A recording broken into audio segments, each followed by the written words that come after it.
സ്നേഹനങ്ങൾ പൊടിയുള്ളവരെ പാഠഭേദത്തിൻ്റെ ഒരു പുതിയ പാഠത്തിലേക്ക് എല്ലാ മാന്യപ്രേക്ഷകരെയും സ്വാഗതം ചെയ്യുകയാണ്. പണ്ട് നമ്മുടെ കേരളത്തിൽ ഒരു ദുരഭിമാന കൊലപാതകമുണ്ടായി. കെവിൻ എന്ന് പറയുന്ന ഒരു യുവാവിനെ നീനു എന്ന് പറയുന്ന ഒരു പെൺകുട്ടിയുടെ ബന്ധുക്കൾ കൊലപ്പെടുത്തിയൊരു സംഭവം കേരളത്തിൽ വലിയ ഒരു കോളിളക്കം സൃഷ്ടിച്ച ഒരു ദുരഭിമാന കൊലപാതകമായിരുന്നു ഈ കെവിൻ്റെ കൊലപാതകം. ഇതുപോലെ തന്നെ ഒരു സംഭവം ഇപ്പോൾ മഹാരാഷ്ട്രയിൽ ഉണ്ടായിരിക്കുകയാണ്. മഹാരാഷ്ട്രയിലെ നാന്ദിദ് ജില്ലയിൽ ഈ പറഞ്ഞതുപോലെ രണ്ട് യൗവനക്കാർ, അവരുടെ 20കളിലുള്ളവരാണ്, 21 ഇയറുള്ള ഒരു പെൺകുട്ടിയും അതുപോലെ തന്നെ ഒരു ചെറുപ്പക്കാരനും തമ്മിൽ 3 വർഷമായിട്ട് അടുപ്പത്തിലായിരുന്നു. അവർ വിവാഹം കഴിക്കാൻ തീരുമാനിച്ചിരുന്നു. ആ പെൺകുട്ടിയുടെ പേരൻസ്, അല്ലെങ്കിൽ അപ്പനും 2 ആങ്ങളമാരും ചേർന്ന് ഈ പറയുന്ന അവളെ വിവാഹം കഴിക്കാൻ ആഗ്രഹിച്ച ആ ഒരു യുവാവിനെ കഴിഞ്ഞ ദിവസം കൊലപ്പെടുത്തുവാനിടയായി തീർന്നു. ഇത് ഒരു സാധാരണ ദുരഭിമാന കൊലപാതകമായി തീരേണ്ട കാര്യമാണ്. പക്ഷേ കാര്യങ്ങൾ കീഴ്മേൽ മറിഞ്ഞത് നമ്മുടെ ഈ കെവിൻ്റെ ആ ഒരു കൊലപാതകത്തിലും സംഭവിച്ചതുപോലെ നീനു ആ ഒരു ചെറുപ്പക്കാരൻ്റെ വീട്ടിലേക്ക് പോവുകയും അവിടെ ഒരു വിധവയെപ്പോലെ അവൾ കഴിയുകയും ഒക്കെ ചെയ്ത ഒരു സംഭവം അത് മാധ്യമങ്ങൾ ഒത്തിരി ചർച്ച ചെയ്തതാണല്ലോ. അതുപോലെ തന്നെ ഈ പെൺകുട്ടിയും ഈ ചെറുപ്പക്കാരൻ്റെ ഫ്യൂണറൽ, അവൻ്റെ അന്തിമ സംസ്കാര ചടങ്ങുകൾ നടക്കുന്ന സ്ഥലത്തിലേക്ക് ചെല്ലുകയും അവൾ ആ ഡെഡ് ബോഡിയെ വിവാഹം കഴിക്കുകയും ചെയ്തു. അതായത് ഇനിയും ആ ഒരു ചെറുപ്പക്കാരൻ്റെ വിധവയായിട്ട് അവൾ ജീവിതകാലം മുഴുവൻ ജീവിക്കും എന്നൊക്കെ അവകാശപ്പെട്ടുകൊണ്ട് അവൾ ആ ഡെഡ് ബോഡിയെ വിവാഹം കഴിച്ചു. അതോടുകൂടെ കാര്യങ്ങൾ ഭയങ്കര ഒരു വിവാദമായി തീർന്നു. വിവാദമെന്ന് പറയുമ്പോൾ പ്രത്യേകിച്ച് ഈ ചെറുപ്പക്കാരൻ്റെ ബന്ധുക്കൾ ഒക്കെ ഈ വിഷയം ഒരു സാമൂഹിക പ്രശ്നം പോലെ വളരെ തക്കവണ്ണം, 2 ജാതികൾ തമ്മിലുള്ള പ്രശ്നം പോലെ വളരെ തക്കവണ്ണം മാധ്യമങ്ങളൊക്കെ ഏറ്റുപിടിച്ച വലിയ വൈറലായി തീർന്ന ഒരു സംഭവമായി മാറാൻ പിന്നെ അധിക സമയമൊന്നും വേണ്ടി വന്നില്ല. ഇവിടെ ഈ ദുരഭിമാന കൊലയുടെ കാരണം ജാതിയായിരുന്നു. അതായത് ഈ പെൺകുട്ടിയുടെ മാതാപിതാക്കൾ ഈ വിവാഹത്തെ എതിർക്കാൻ പ്രധാന കാരണം ഉയർന്ന ജാതിക്കാരാണവർ. ഈ ചെറുപ്പക്കാരൻ്റെ വീട്ടുകാർ അവർ താഴ്ന്ന ജാതിയിലുള്ളവരാണ് എന്നതാണ് ഈ ദുരഭിമാന കൊലയ്ക്ക് കാരണമായി തീർന്നത്. ജാതി പറഞ്ഞാണ് കൊന്നത്.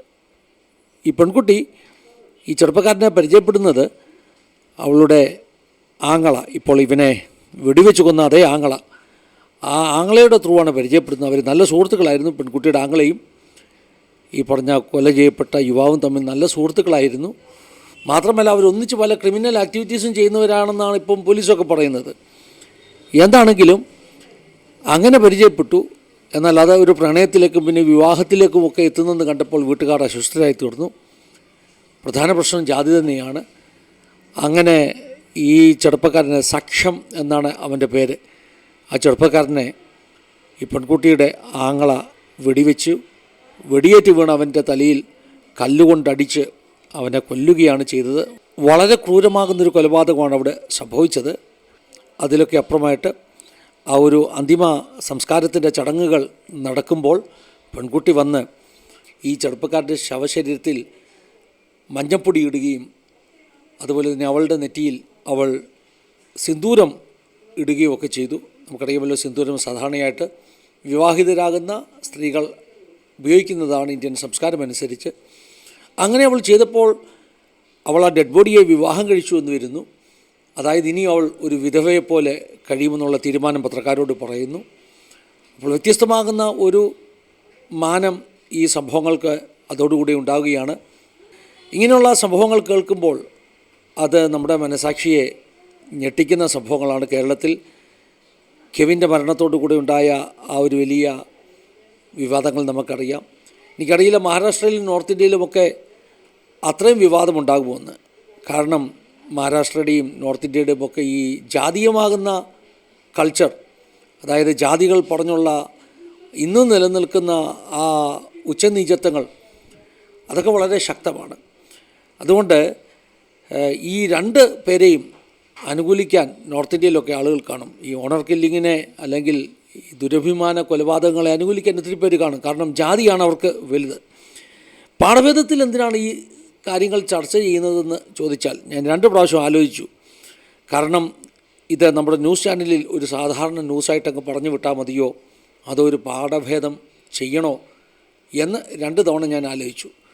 ന്യൂസ് ചാനലിലൊരു ന്യൂസ് പിന്നീട് എപ്പോഴെങ്കിലും ചെയ്യാം. പക്ഷേ എനിക്ക് തോന്നി ഇത്തരം സാമൂഹിക തിന്മകൾക്കെതിരെ നമ്മൾ 2 വാക്കുകൾ പറയണം.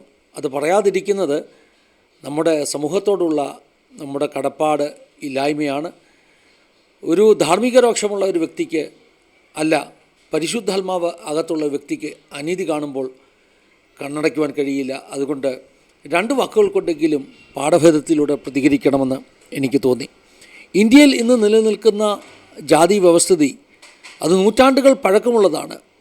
പക്ഷേ സത്യം പറഞ്ഞാൽ സാമൂഹികമായിട്ട് നമ്മൾ ഒത്തിരി വളർന്നു എന്ന് പറഞ്ഞാലും, അല്ലെങ്കിൽ നമ്മളുടെ സിവിലൈസേഷൻ പുരോഗമിച്ചു എന്ന് പറഞ്ഞാലും, ഇപ്പോഴും ഇന്ത്യയുടെ ഗ്രാസ് റൂട്ട് ലെവലിൽ രൂഢമൂലമായിരിക്കുന്ന ഒരു സംഗതിയാണ് ഈ ചെറിയ ജാതി, താഴ്ന്ന ജാതി, വലിയ ജാതി എന്നൊക്കെയുള്ള ചിന്തകൾ. ഇത് വലിയ സാമൂഹിക തിന്മയാണ്. ഇന്ത്യയിൽ നിന്ന് തുടച്ചു മാറ്റേണ്ട, അതിന് മതത്തിൻ്റെ ഒന്നും ഒരു ചിന്തയൊന്നും നമുക്ക് വേണ്ട. ഏത് മതക്കാരുമാകട്ടെ, ഇന്ത്യയിൽ നിന്ന് തുടച്ചു മാറ്റേണ്ട ഒരു വളരെ പ്രധാനപ്പെട്ട തിന്മയാണ് ഈ ജാതി ചിന്ത എന്നുള്ളത്.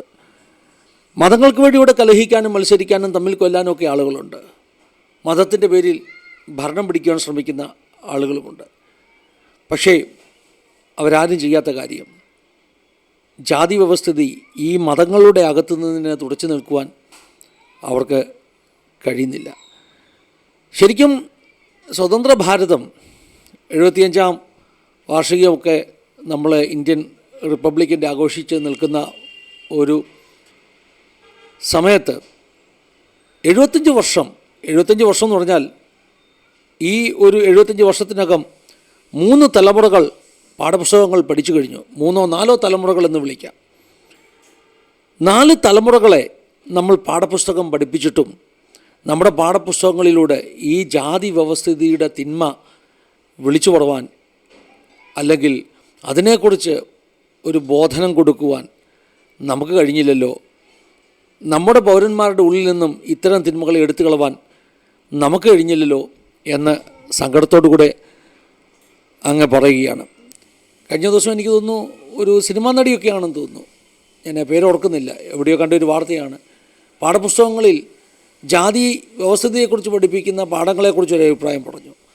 അതായത് ജാതി വ്യവസ്ഥിതി എന്താണ്, ഉയർന്ന ജാതി, താണ ജാതി, അവർ ചെയ്യേണ്ട ജോലികളെക്കുറിച്ചൊക്കെ പാഠപുസ്തകത്തിൽ പരാമർശങ്ങൾ ഉള്ളപ്പോൾ തന്നെ ഇത് തിന്മയാണെന്നും ഇതിനെ എങ്ങനെ മാറ്റാമെന്നും ഇത് മാറേണ്ടത് ആവശ്യമാണെന്നും ഉള്ള വിധത്തിലുള്ള ഒരു ബോധനം പാഠപുസ്തകങ്ങളിൽ കൊടുക്കുന്നില്ല എന്ന് അവർ പറഞ്ഞ അഭിപ്രായം, ആ അഭിപ്രായമാണ് എനിക്ക് ഈ പാഠഭേദത്തിലൂടെയും പറയാനുള്ളത്. 75 വർഷം നമ്മൾ 3ഓ 4ഓ തലമുറയെ ഈ പാഠങ്ങളൊക്കെ പഠിപ്പിച്ചിട്ട്, ഈ പുസ്തകങ്ങളൊക്കെ പഠിപ്പിച്ചിട്ട് ഇതുവരെ നമുക്ക് ജാതി വ്യവസ്ഥിതി മാറ്റുവാൻ കഴിഞ്ഞില്ല എന്ന് പറഞ്ഞാൽ അത് നമ്മുടെ വിദ്യാഭ്യാസ സമ്പ്രദായത്തിൻ്റെ പരാജയമാണ്. ഇപ്പോൾ വലിയൊരു വിവാദമല്ലേ, സായിപ്പ് നമ്മുടെ വിദ്യാഭ്യാസ സംവിധാനത്തെ എന്തൊക്കെയോ പ്രശ്നങ്ങളാക്കി തീർത്തെന്നൊക്കെ പറയുന്ന ഒരു സംസാരമൊക്കെ ഇങ്ങനെ ഉണ്ടായിക്കൊണ്ടിരിക്കുകയല്ലേ. അതിനെക്കുറിച്ചൊന്നും ഞാൻ അഭിപ്രായം പറയുന്നില്ല. പക്ഷേ ഒരു കാര്യം പറയാം, 75 വർഷം നമ്മുടെ കയ്യിൽ ഭരണം കിട്ടിയിട്ടും നമ്മൾ ഭരിച്ചിട്ടും ഇന്ത്യയിൽ നിന്ന് ജാതി വ്യവസ്ഥിതിയെ തുടച്ചു നിൽക്കുവാൻ നമുക്ക് പറ്റിയില്ല. അത് കേവലം കുറേ പതിറ്റാണ്ടുകൾ ഭരിച്ച കോൺഗ്രസ് സർക്കാരിനെ കുറിച്ച് മാത്രമല്ല ഞാൻ ഈ ആരോപണം പറയുന്നത്. കഴിഞ്ഞ കുറേ വർഷങ്ങളായിട്ട് ഇവിടെ കോൺഗ്രസ് ഇതര ഭരണങ്ങളും ഉണ്ടായിട്ടില്ലേ, അവരും ഒന്നും ചെയ്തിട്ടില്ല. മറിച്ച് ഇന്ത്യയിൽ സംഭവിക്കുന്നത് ജാതി വ്യവസ്ഥിതിയെ ഊട്ടിയുറപ്പിക്കുന്ന നിലപാടുകളാണ് നമുക്ക് ചുറ്റും നമ്മൾ കാണുന്നത്. ബാലകൃഷ്ണൻ പോലെ ഒരു കാര്യം കൂടെ പറയാം. ഇവിടെ ചർച്ച ചെയ്യേണ്ട വളരെ പ്രധാനപ്പെട്ട ഒരു വിഷയം, ക്രൈസ്തവ വിശ്വാസികൾ, ക്രൈസ്തവർക്കിടയിലും ജാതി പറഞ്ഞുള്ള ചേരിതിരിവുകൾ കുറവല്ല എന്ന ഒരാരോപണം നമ്മൾ കേൾക്കാറുണ്ട്. ഒരു കാരണവശാലും വിശ്വാസികളുടെ ഇടയിൽ, ക്രൈസ്തവരുടെ ഇടയിൽ ഇത്തരത്തിലുള്ള ജാതി തിരിച്ചുള്ള അവഗണനകൾ ഉണ്ടാകുവാൻ പാടില്ല. കഴിഞ്ഞ ദിവസം ആരോ എന്നോട് ചോദിച്ചതിൻ്റെ മറുപടിയായിട്ട് ഞാൻ നമ്മുടെ യൂട്യൂബിൽ തന്നെ ഒരു കമൻറ്റ് പുറവാനിടയായി തീർന്നു. അതായത് ഏതെങ്കിലും ഒരു സഭ പറയുകയാണ് ഇന്ന ജാതിക്കാരനെ വിവാഹം കഴിക്കാൻ പറ്റുകയില്ല, അങ്ങനെ വിവാഹം കഴിച്ചാൽ അവരെ പള്ളിയിൽ നിന്ന് പുറത്താക്കും, അല്ലെങ്കിൽ ആ വിവാഹം നടത്തി കൊടുക്കുകയില്ല എന്നൊക്കെ പറഞ്ഞു കഴിഞ്ഞാൽ അതിൻ്റെ അർത്ഥം അവർ ക്രൈസ്തവമാകുന്ന ആശയങ്ങളിൽ അടിസ്ഥാനങ്ങളിൽ നിൽക്കുന്ന സഭകളല്ല. ഏത് ജാതിയിൽ നിന്നാണോ ചെറുക്കൻ, ഏത് ജാതിയിൽ നിന്നാണോ പെണ്ണ് എന്നൊന്നും നോക്കാതെ രണ്ടുപേരും വിശ്വാസികളാണോ എന്ന് മാത്രം നോക്കി വിവാഹം കഴിപ്പിക്കുവാൻ കഴിയണം. അങ്ങനെയല്ലാത്ത എന്തെങ്കിലും ക്രൈസ്തവ സമൂഹത്തിൻ്റെ ഇടയിൽ ഉണ്ടോ എന്ന് എനിക്കറിയില്ല. ഒരുപക്ഷെ പള്ളിയിൽ വിവാഹം നടക്കുമായിരിക്കും, പക്ഷെ കുടുംബങ്ങൾ തമ്മിൽ ആലോചിക്കുമ്പോൾ ആർക്കെങ്കിലും അങ്ങനെ ഒരു ഇഷ്ടം തോന്നിയാൽ അതിനെയൊക്കെ നിഷേധിക്കുന്ന കാഴ്ചകളാണ് പലപ്പോഴും നമ്മൾ കാണുന്നത് എന്ന് മാത്രം പറഞ്ഞുകൊണ്ട് ഇത്തരം തിന്മകൾ തുടച്ചു മാറ്റണം എന്ന് പറഞ്ഞുകൊണ്ട് ഈ പാഠഭേദത്തിന് വിരാമം കുറിക്കുകയാണ്. ദൈവം എല്ലാവരെയും സഹായിക്കട്ടെ, അനുഗ്രഹിക്കട്ടെ. God bless you all.